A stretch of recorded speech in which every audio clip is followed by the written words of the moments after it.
মাইক্ৰ'ইকনমিক্সৰ production ফাংচনৰ পৰা এটা numerical problem লৈছোঁ। ইয়াতে কৈছে the production function of a firm is Q equals 5 L to the power half K to the power half.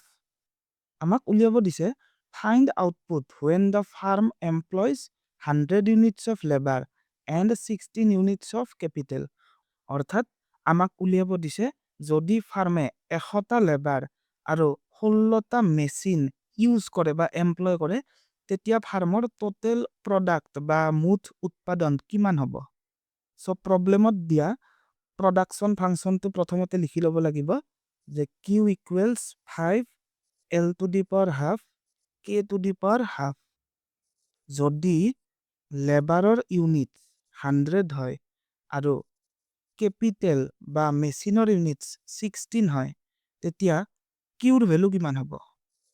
Q equals 5 এলৰ ঠাইত আমি 100 বহাম আৰু কেৰ ঠাইত 16 বহাম।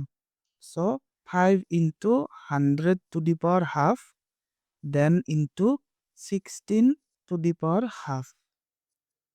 5 ইনটু 100ক কেনেদৰে লিখিব পাৰোঁ যে 10 স্কুৱেৰ পাৱাৰ হাফ আৰু 16ক লিখিব পাৰোঁ 4 স্কুৱেৰ পাৱাৰ হাফ।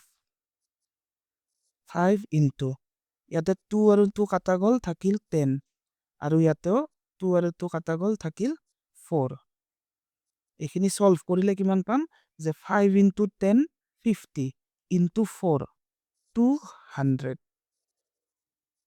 সো ফাৰ্মে যদি 100টা লেবাৰ আৰু 16টা মেচিন এমপ্লয় কৰে তেনেহ'লে ফাৰ্মৰ টোটেল প্ৰডাক্ট হ'ব 200 ইউনিটছ। সো এইটো হৈছে আমাৰ ফাইনেল আনসাৰ। Thank U.